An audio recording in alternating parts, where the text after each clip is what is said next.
Yo, what's up mga kaibigan? Nali na tayo magkwentuhan ang Game 6 ng Indiana Pacers at ng New York Knicks. Wala nga sa game na ito ang tinatawag na taga-extend ng series, Scott Foster.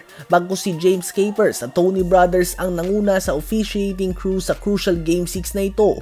Subalit si Scott Foster nga ang expected na crew chief sa Game 7 kung may Game 7 man nga. Bago pa man magumpisa ang game na ito mga kaibigan ay nakahanda na nga ang mga kalo o sombrero ng mga Knicks fans na may nakalagay ng Game 7. Sa first quarter ay full court pressure ang pinapakita ng Indiana Pacers. 94 feet defense nga mga kaibigan at pinapahirapan nila na tumawid sa half court ang New York Knicks. Gumawa din ng Pacers ng tatlong magkakasunod na 3 points to start the game.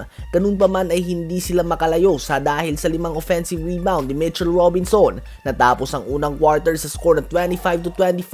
1 point lead lamang para sa Pacers. Another off start nga para kay Haliburton going 0 of 4 sa field subalit may 4 assists na nga siya.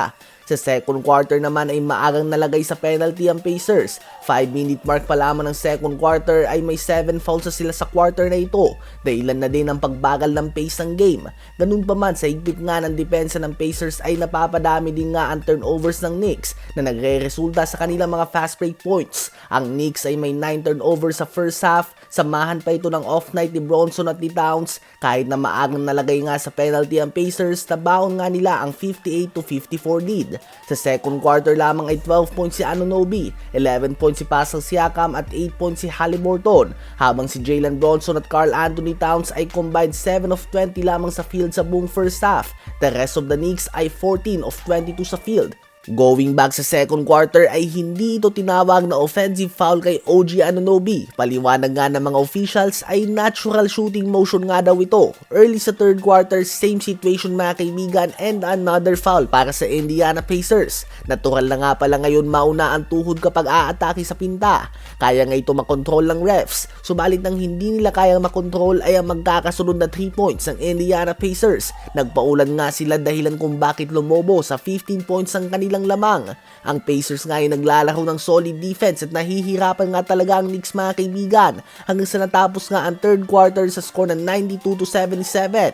15-point lead para sa Indiana Pacers. Si Karl Anthony Towns mga kaibigan ay panay pa din ng struggle kahit nga mga free throws niya ay hindi pumapasok. Sa fourth quarter ay hindi pa din nga magawa ng Knicks na mapigilan ang bilis ng Pacers at takeover mode din si Tyrese Haliburton hanggang sa tuluyan na nga tinapos ng Indiana Pacers ang series na ito sa harap ng kanilang mga fans. So ayun nga po mga kaibigan, dito na magtatapos ang season ng New York Knicks habang Indiana Pacers naman ay aabante na sa kanilang unang NBA Finals mahigit 2 dekada ang nakalipas kung saan makakaharap nila ang overall number 1 seed OKC Thunder. Ang magkakampyon nga sa kanila ay magdadala ng kanilang unang championship sa kanilang franchise.